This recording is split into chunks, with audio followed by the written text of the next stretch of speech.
নমস্কার। ক্যালকাটা ডায়ালগস থেকে মনোজ দাসের প্রীতি ও শুভেচ্ছা নিন। আজকের থাম্বনেলে দেখেই বুঝতে পেরেছেন আলোচনার বিষয় তারেক রহমান কি ঘাতকের নিশানায়? বাংলাদেশের গুপ্ত হত্যার ইতিহাস কি আবার নিজেকে পুনরাবৃত্তি করতে চলেছে? এই বিষয় নিয়ে এখনকার আলোচনা। বাংলাদেশের রাজনীতিতে একটি কথা বারবার শোনা যায়, এই দেশে ক্ষমতার সবচেয়ে বিপজ্জনক জায়গা হচ্ছে ক্ষমতার শীর্ষে থাকা।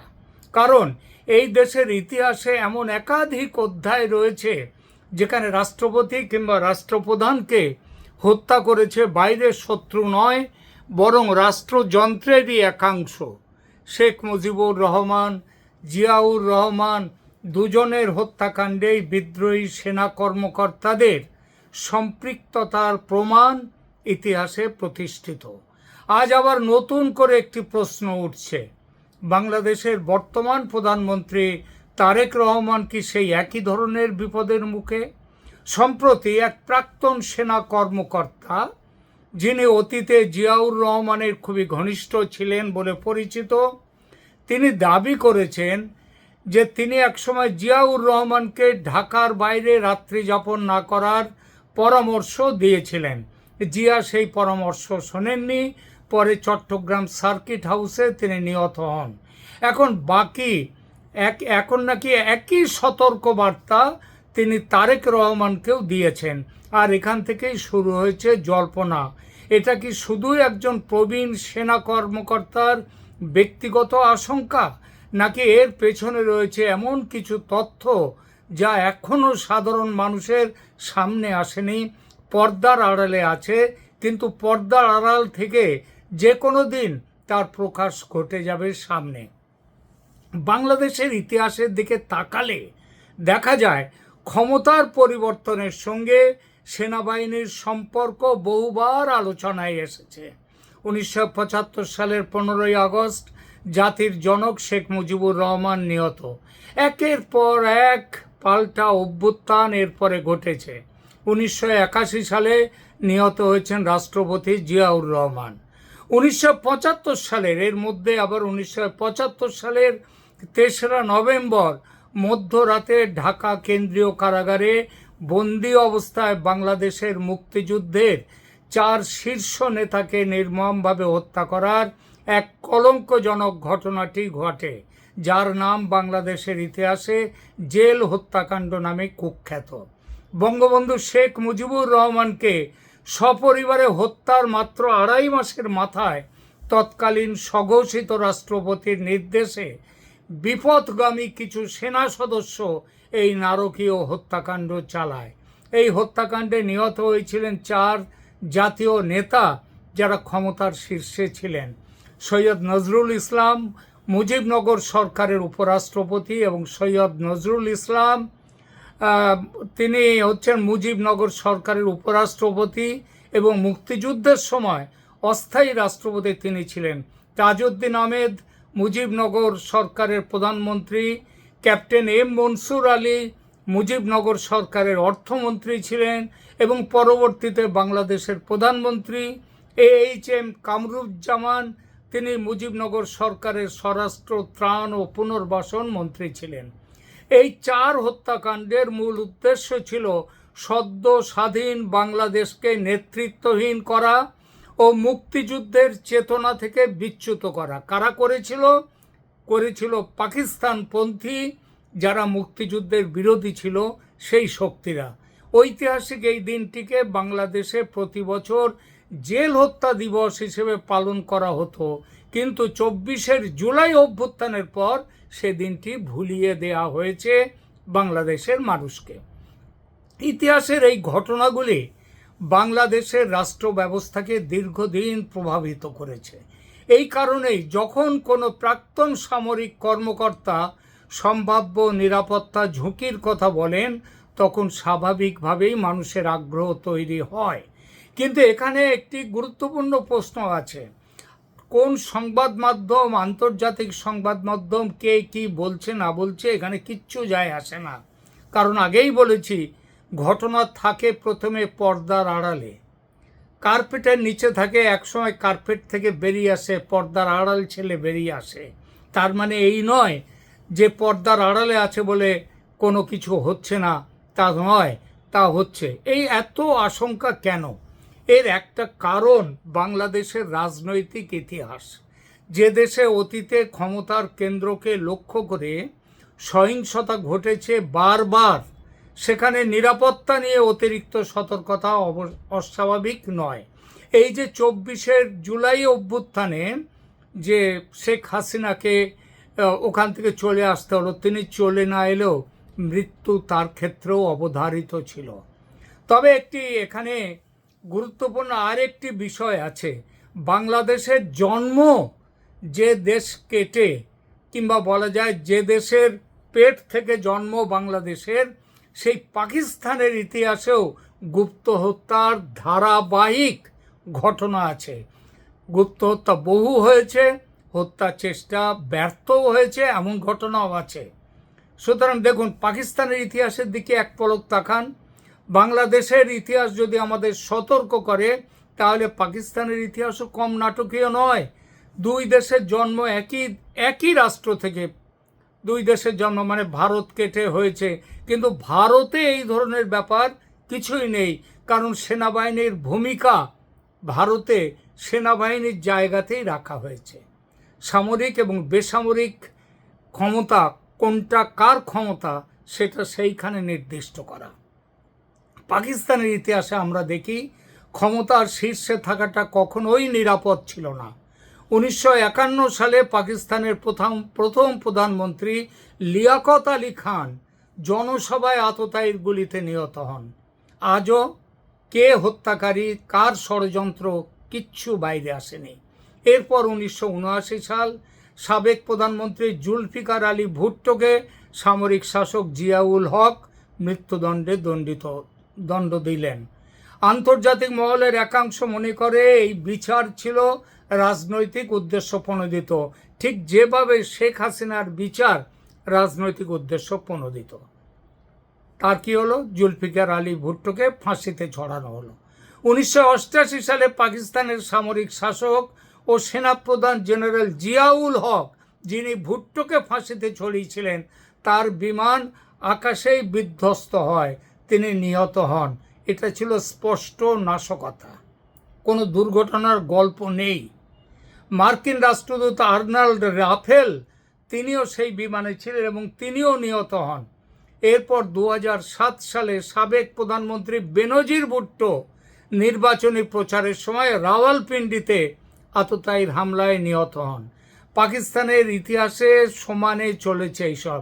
2003 সালে, এখানেই শেষ নয়, 2003 সালে তৎকালীন রাষ্ট্রপতি ও সেনাপ্রধান পারভেজ মোশাররফ, তার উপর কয়েকদিনের ব্যবধানে দুটি বড় হত্যা চেষ্টা হয়।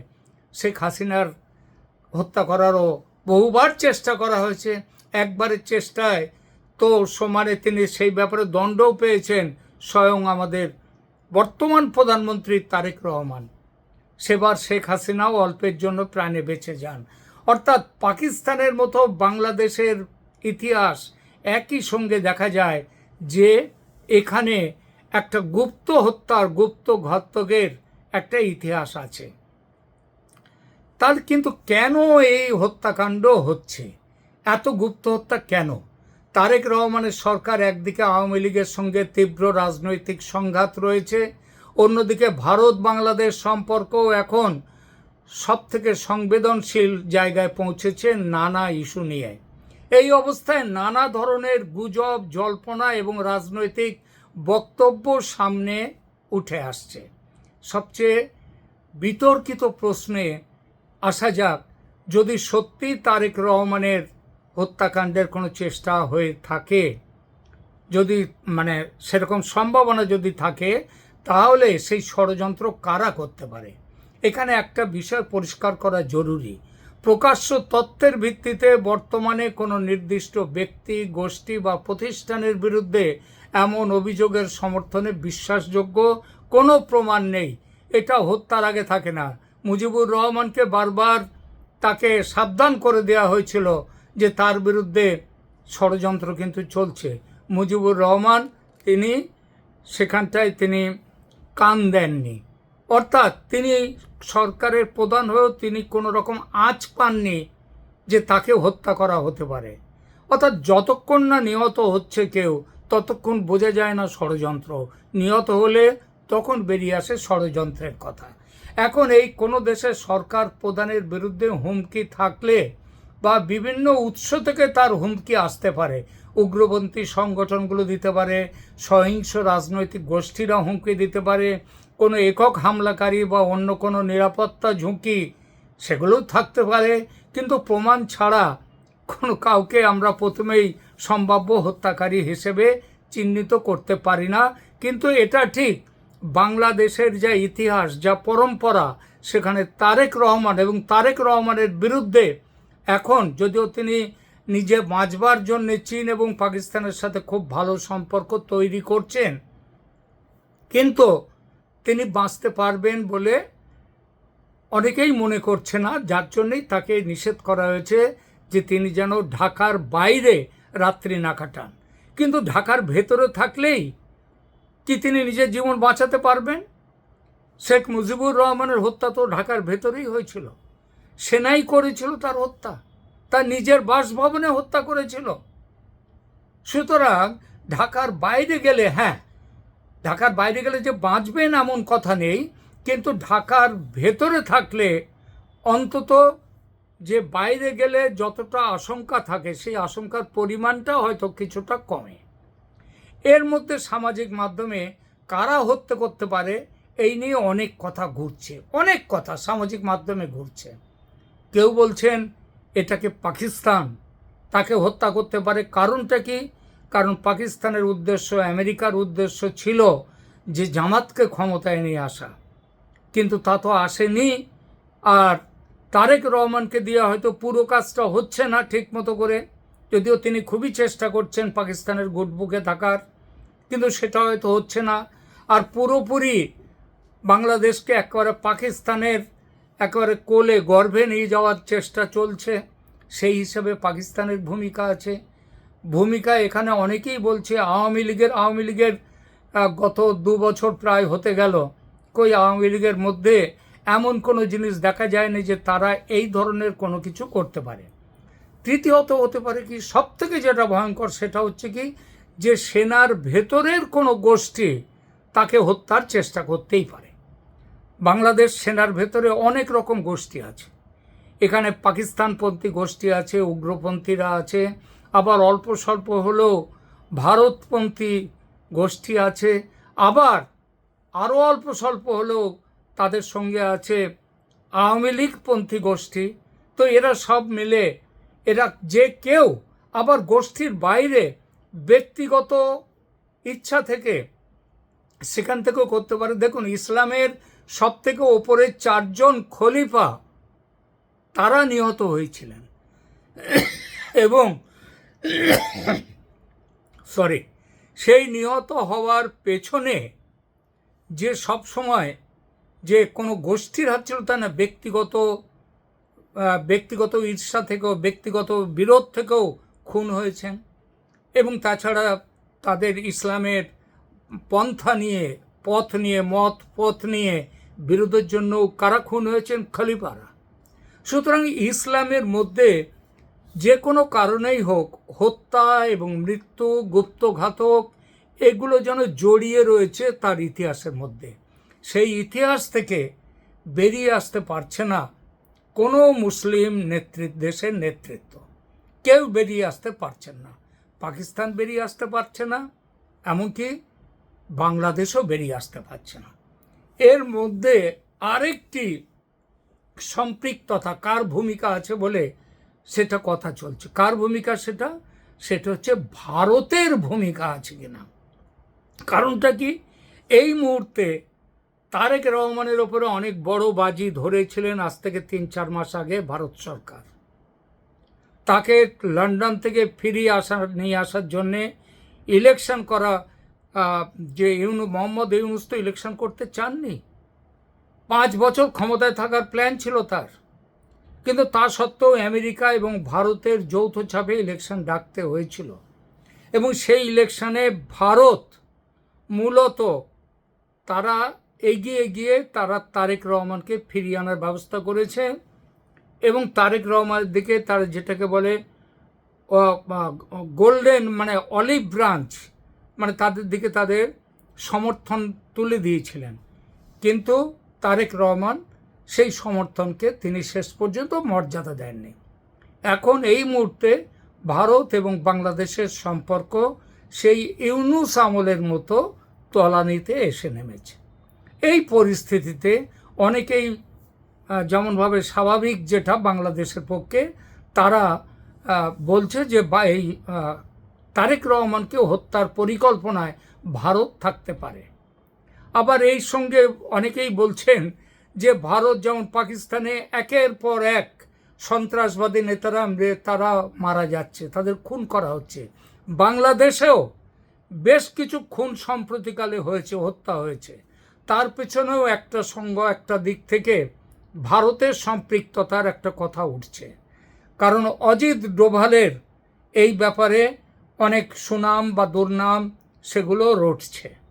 সুতরাং বাংলাদেশের এই তারেক রহমান হত্যার মানে আশঙ্কার পেছনে ভারতের ভূমিকার কথা অনেকে বলতেই পারে, কিন্তু আবার বলি, ভারতের বিরুদ্ধে এই ধরনের কোনো ষড়যন্ত্রের কথা কোনো প্রমাণিত